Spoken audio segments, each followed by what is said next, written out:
येनाक्षरसमाम्नायमधिगम्य महेश्वरात् कृत्स्नं व्याकरणं प्रोक्तं तस्मै पाणिनये नमः। वाक्यकारं वररुचिं भाष्यकारं पतञ्जलिं पाणिनिं सूत्रकारं च प्रणतोऽस्मि मुनित्रयम्। अज्ञानतिमिरान्धस्य ज्ञानाञ्जनशलाकया चक्षुरुन्मीलितं येन तस्मै पाणिनये नमः।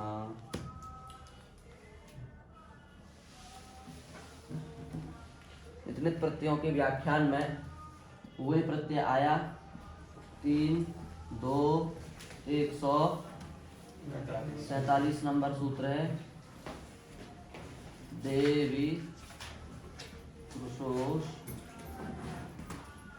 चोपसर्गे उपसर्ग पद में होने पर दिव और पुरुष धातु से वही प्रत्यय होता है।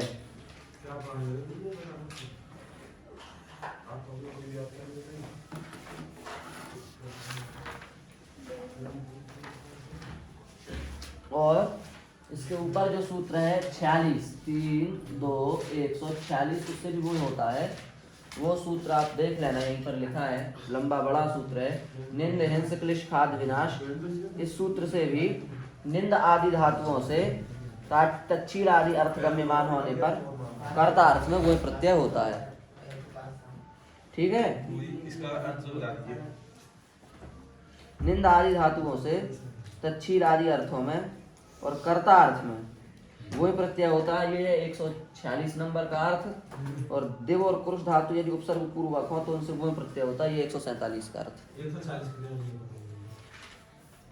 निंदा आदि धातुओं से कर्ता अर्थ में और तच्छील आदि अर्थ में वही प्रत्यय होता है।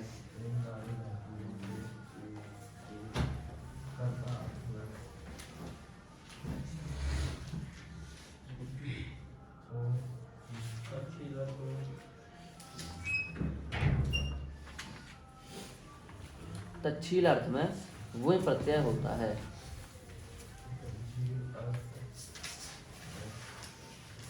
वही प्रत्यय होता है।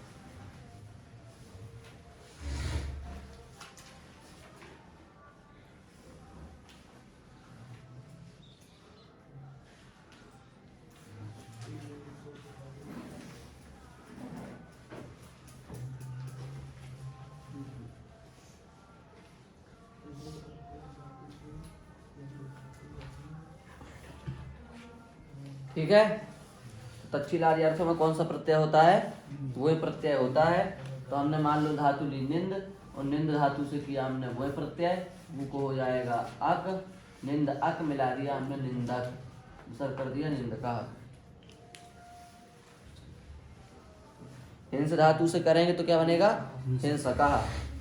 क्लेश धातु से क्लेशकः। खाद धातु से खादकः। विनाश धातु से विनाशकः। परिक्षिप धातु से परिक्षेपकः। परिरट धातु से परिराटकः। परिवद धातु से परिवादकः। ठीक है। व्याभास धातु से व्याभाषकः। असू धातु से असूयकः। असूय असूय धातु से असूयकः। इस प्रकार से। और ये हो गया। अब आया अगला देवी कृशोष जो उपसर्गे। उपसर्ग पूर्व में होने पर देव और कृष धातु से भी वही प्रत्यय होता है। देवी अष्टाध्यायी रखे रहो सामने। देव और उपसर्ग उपपद पूर्वक उपसर्ग पूर्वक देव और कृष धातु से वही प्रत्यय होता है। तो आ उपसर्ग लगा दिया, देव धातु है उससे कर दिया वही प्रत्यय। वही कब हो गया? अक। उसको हो गया गुण, बन गया आदेवका। उपसर्ग पूर्व में होने पर वही प्रत्यय होता है देव धातु से, देव और कृष धातु से।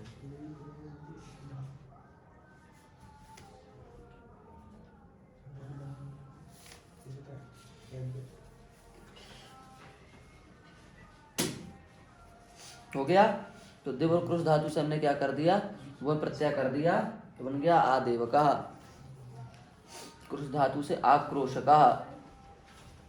ऐसे रूप बन जाएंगे।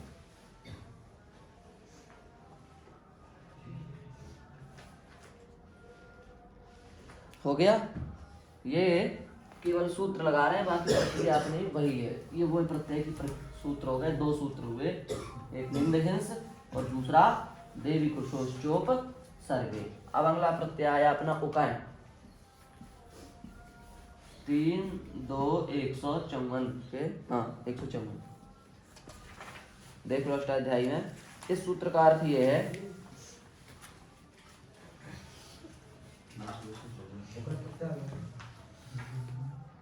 तच्चील आदि अर्थों में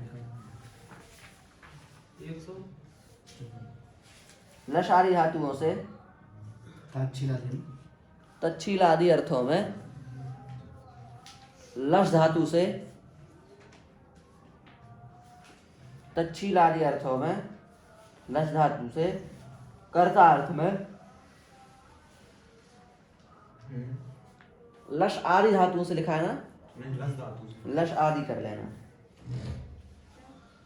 लश से बस नहीं लगेगा, औरों से भी लग जाएगा, इसलिए लश आदि धातुओं से कर्ता अर्थ में उकाय प्रत्यय होता है।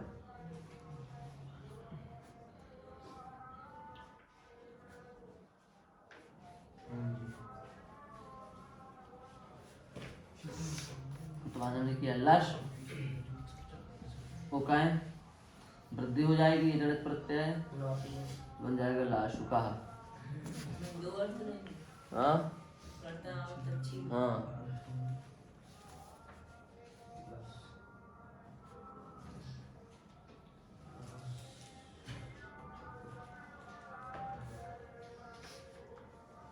ठीक है। इस प्रकार से अब इसने लश आदि धातु कहा है, इसका मतलब धातु में पक्की नहीं बताएंगे कितनी धातुओं से लगेगा, है कि नहीं। लश आदि के माने और भी धातुओं से उकाय प्रत्यय लग सकता है। तो इसका निर्णय ऐसे होगा कि जैसे रूप आ गया हमारे सामने उकाय से प्रत्यय से लगा हुआ, तो हमको वहाँ पर यही समझना होगा कि इसी सूत्र से वहाँ पर उकाय प्रत्यय हुआ है, रूप देख करके। ठीक है, रूप देख करके, और जितने रूप प्रयोग में दिखते हों उतने अपन को उकाय प्रत्यय के रूप अपन बना सकते हैं। जैसे कामुकाहा, तो ये कामुक जो शब्द है ये कम धातु से उकाय प्रत्यय करके बन सकता है, तो हम बताएंगे भाई कि कम धातु से उकाय प्रत्यय करके कामुक शब्द बनता है। लाशुकाहा, तो ये तो लश इसी में आ गई स्पष्ट रूप से। आगामुकाहा, तो गम धातु से उकाय प्रत्यय करके बना है, तो आगाम आंग उपसर्ग लग गया, तो आगामुकाहा।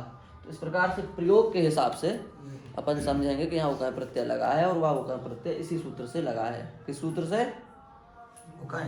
किस सूत्र से उकाय लगा? लश पत पदस्था भूवृष हन गम कम अन कम गम श्रीभ्य उकाय, इस सूत्र से उकाय प्रत्यय लगा है। ठीक, ये यही 154 नंबर का सूत्र है। ये उकाय प्रत्यय हो गया। उकाय प्रत्यय के बाद अगला प्रत्यय जो है वो है प्रणबोल, तो हो गया है। उसके बाद अपना है नच प्रत्यय। 3 3 43, 3 3 43 पर आ जाओ सीधे तृतीय पाद में। 3 3 43 अणच प्रत्यय है। अभी बीच में घय छूट गया है, पर उसको जानमान छोड़ दिया गया है, उसको देखेंगे। अणच प्रत्यय पर अपन सीधे आते हैं।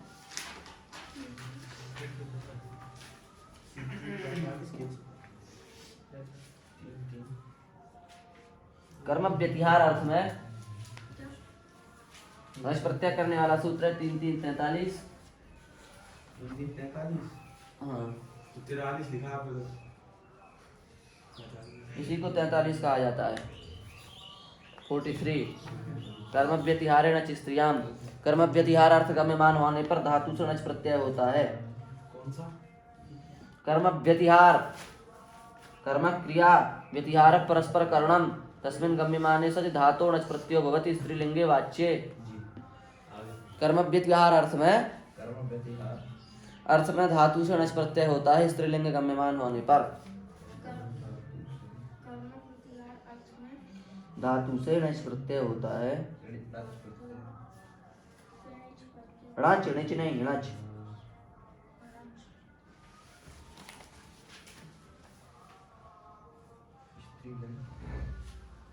होने पर हमने बताया भी था आपको उस समय।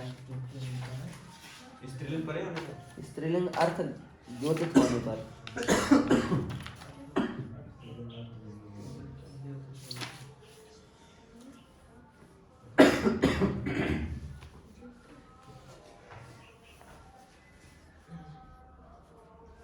पुरुष धातु से क्या नड़िनी, क्या नच, पुरुष धातु से क्या नच गुण हो गया, क्रोश आ मिला दिया, क्रोश, और स्त्रीलिंग है तो स्त्रीलिंग के प्रत्यय लगेंगे। कितने हैं? 7 है। 7 तो मान लो गी पे ही लगा दिया हमने, बन जाएगा क्रोशी।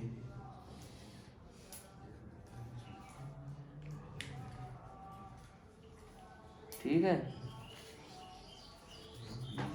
ठीक है, तो बन गया क्रोशी। उसी प्रकार से चोर धातु से क्या बनेगा? चोरी बनेगा ना। चर्च धातु से क्या बनेगा?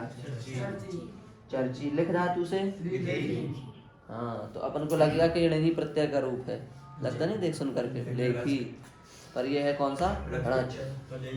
तो पूछ लेना चाहिए अपन को कि भाई णच का रूप पूछ रहे हैं कि आप ऋणी का, ये दोनों में बन सकता है, ऐसे अपन को कुछ समझ लेना चाहिए है? हाँ, ये हो गया णच। णच के बाद में अगला प्रत्यय है अभिविधो भाव इनोन। इनोन प्रत्यय 3 3 और 44। इनोन, इनोन।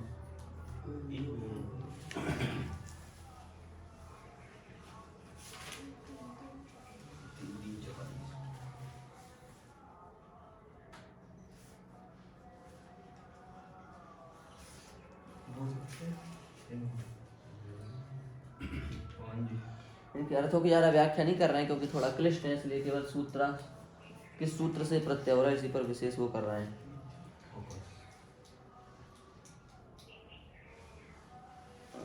अभिविधि अर्थ में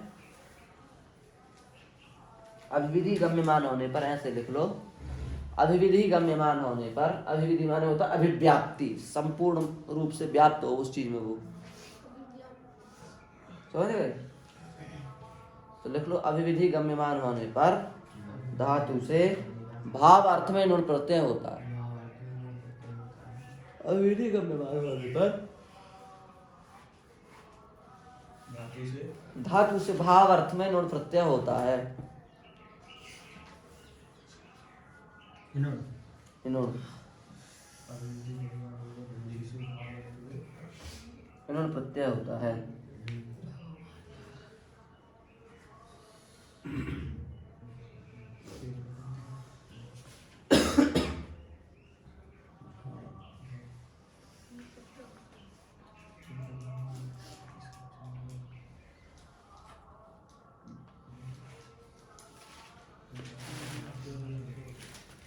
ठीक है,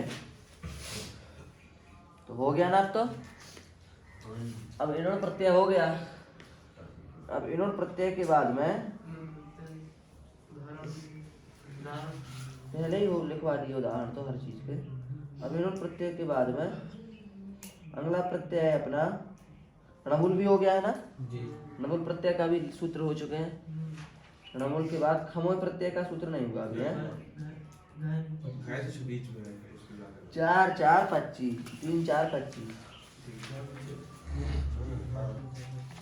सीधे वहां पहुंच गए अपन। 3 4 25,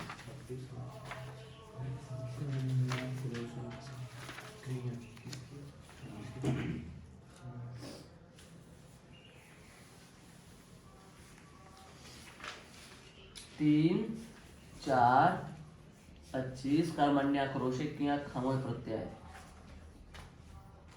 खमोय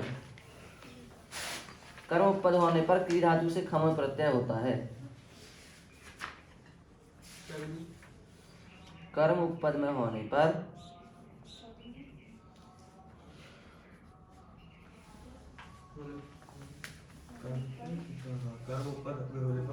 क्री धातु से खमोय प्रत्यय होता है।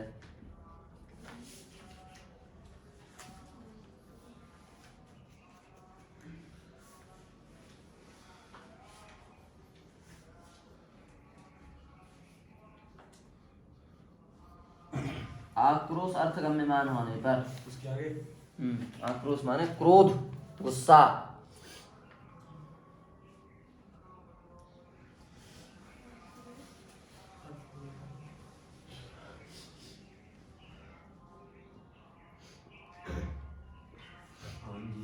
चोरंकारम। उदाहरण इसका चोरम है, कर्म पद में है, क्रिया धातु है, खमोय कर दिया, खमोय का बचा अम, वृद्धि कर दी, कारम ला दिया चोरंकारम। चोरम कहाँ से आ गया? कर्म पद में होना चाहिए ना, कर्म है चोरम। हाँ, खमोय का कारण कैसे बना? देखो प्रक्रिया पढ़ा दी है, वहां कैसे बनवाया था खमोय का कारण। अब आया ई। हाँ, ई का फिर सूत्र छूट गया है, ये नहीं पढ़ा पाए। 3 3 110, ये भी छूट गया। 3 3 110। तो छोटा प्रत्यय भूला ही आता है।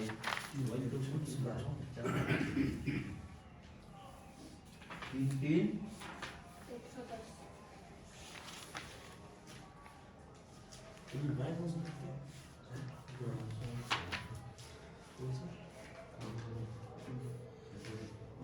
इसके उदाहरण बहुत कठिन है, समझ में नहीं आ सकते ये के।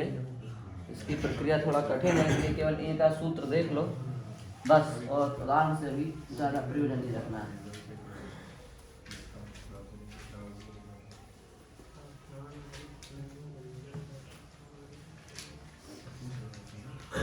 तीन 3 110 है। 3 3 110 सूत्र है। विभाषाख्यान परिप्रश्न योर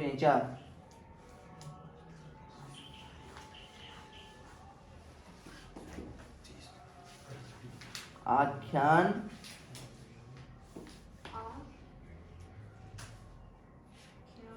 और परिप्रश्न गम्यमान होने पर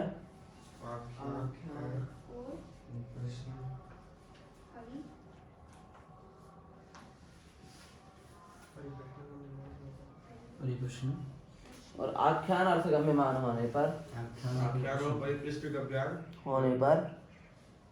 धातु से ई प्रत्यय होता है। विभाषाख्यान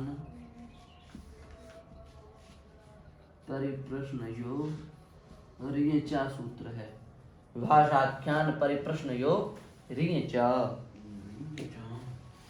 बात यह है, इससे तो इन हो जाएगा, तो किस अर्थों में होगा? आख्यान और पहला अर्थ क्या है इसका? आख्यान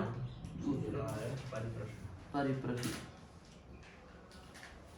यहीं पर प्रश्न है, परिप्रश्न में ही प्रश्न है हमको कि परिप्रश्न क्या होता है।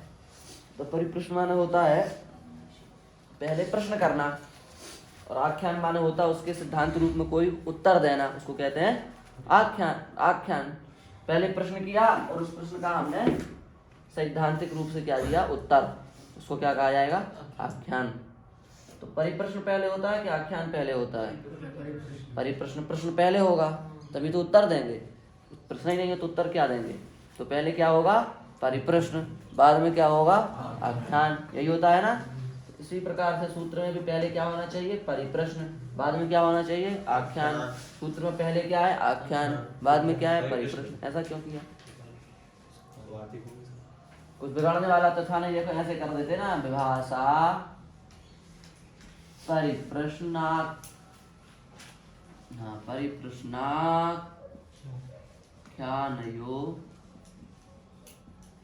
ये सूत्र बनाना चाहिए पाणिनि जी को।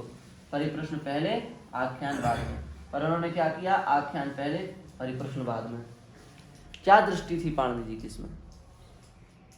देखी कभी? भगवान पाणिनि ये चाहते हैं, अल्पाचतरम पाणिनि जी का एक सूत्र है, अल्पाचतरम, जिसमें कम अच होते हैं, उसी शब्द का पहले प्रयोग किया जाता है।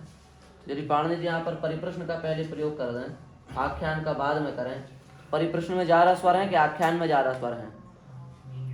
आख्यान में 3 स्वर हैं, आ, ख्या में आ और ना में आ। और परिप्रश्न में कितने हैं? 4, पा में आ, री में आ, प्रा में आ और स्ना में आ। तो परिप्रश्न में कितने स्वर हैं? 4। आख्यान में कितने स्वर हैं? 3। तो कम स्वर किसमें हुए? परिप्रश्न में कि आख्यान में? आख्यान का पहले प्रयोग किया गया भाई। अल्पाश तरम, जिसमें कम स्वर हो, कम शब्द, कम वर्ण होते हैं, उसी शब्द का पहले प्रयोग किया जाता है। इसलिए पाणिनि जी ने आख्यान और परिप्रश्न में, परिप्रश्न का भली पहले होता है परिप्रश्न, पर अच की दृष्टि से उन्होंने, अच की दृष्टि देख करके आख्यान का ही पहले प्रयोग किया, परिप्रश्न का पहले प्रयोग नहीं किया, क्योंकि आख्यान में कम स्वर हैं, परिप्रश्न में ज्यादा स्वर हैं। समझ में आई बात? ये दृष्टि थी पाणिनि की। तो ये ई प्रत्यय का सूत्र है। आख्यान और परिप्रश्नार्थ गम्यमान होने पर धातु से ई प्रत्यय होता है विकल्प से। ठीक है, विकल्प से लिखा तो लिख लो। विभाषण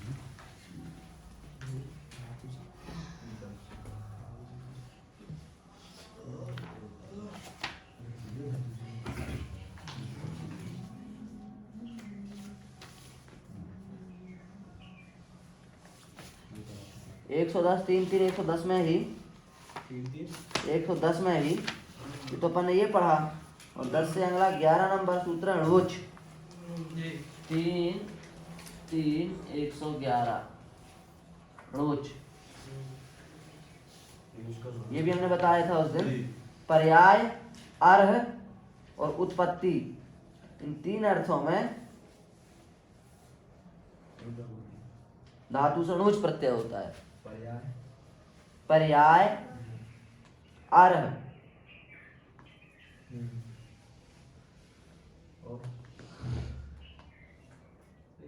और योग्यता।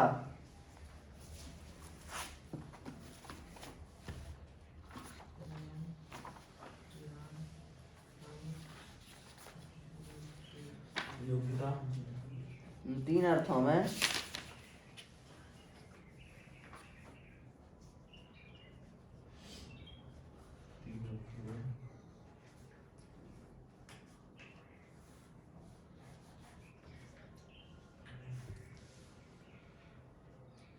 पर्याय, अर्ह, अच्छा ठीक, एक शब्द और छूट गया बीच में, ऋण।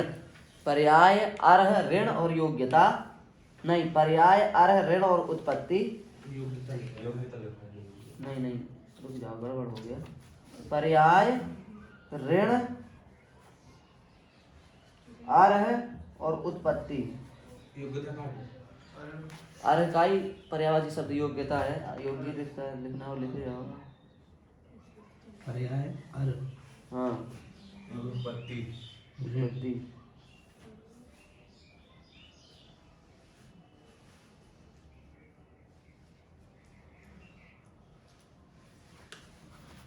ठीक है, पर्याय माने समझते हो?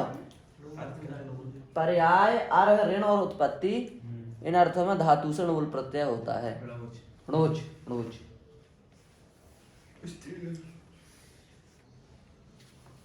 इसमें ऐसा है,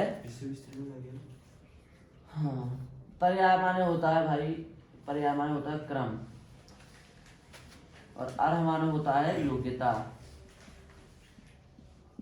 और ऋण माने होता है कार्य, और उत्पत्ति माने होता है जन्म। अर्ह माने योग्यता, ऋण माने कार्य, उत्पत्ति माने जन्म, पर्याय माने क्रम। जैसे हमने कहा भवतः शायिका, तो शी धातु से हमने कर दिया णोच, णोच को हो गया अक, तो हो गया अपना शी अक, गुण हो गया नहीं, वृद्धि हो गई शई अक, इचुया हो गया शायक, और स्त्रीलिंग में टाप सहायक, सहायिका और ई शायिका।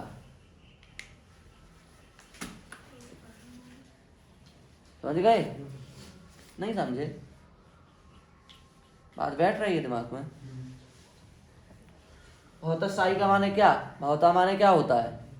अपन कहते हैं ना भवता नाम किम, माने आपका। भवता माने क्या होता है? आपका, आपकी, आपके, आपका। भवता माने आपका, आपके। और शायिका माने, शायिका माने क्या होता है? शायिका माने होता है सोने की बारी। क्रम अर्थ आ गया ना? आपके सोने की बारी। भवता शायिका माने अब हमने सो लिया है, अब हमारी ड्यूटी, हम अपनी ड्यूटी पर जा रहे हैं, अब आपके सोने की क्या है? बारी आ चुकी है। तो ये क्या है? क्रम अर्थ गम्यमान हो रहा है ना, क्रम। हम गए, अब तुम आओ, फिर तुम जाओगे, फिर कोई और आएगा, फिर वो जाएगा, फिर कोई, तो ये क्रम चल रहा है ना सोने का। तो ये क्रम अर्थ गम्यमान होने पर शी धातु से णोच प्रत्यय हो गया भवता शायिका, आपके सोने की बारी। ये अर्थ है, लिख लेना तो भूल जाओ आगे चलकर। हैं? उत्पत्ति के नीचे जन्म, जनुर्जननी जन्मानि जनिरुत्पत्तिरुद्भवः प्राणी तु चेतनो जंतु जन्म शरीरेण, ऐसा ही है ना? हाँ, मैं तो याद है नहीं कुछ। अब उसके बाद अर्ह, तो अर्ह का उदाहरण है भवान इक्षुभक्षिकाम अर्हति। इक्षुभक्षिकाम भक्ष धातु है, भक्ष धातु से कर दिया हमने णोच, णोच को हो गया अक, मिला दिया भक्षक, स्त्रीलिंग में टाप तो कर दिया, बन गया भक्षिका। इक्षु भक्षिका, इक्षु शुरू में लगा दिया, क्या बन गया? इक्षु भक्षिका। इक्षु जानते हो किसको कहते हैं? इक्षु माने गन्ना, और इक्षु भक्षिका माने आप गन्ना खाने के योग्य हैं, आप गन्ना खाने के योग्य हैं। तो योग्यता अर्थ गम्यमान हो रहा है ना यहाँ, इसलिए भक्ष धातु से णोच प्रत्यय हो गया।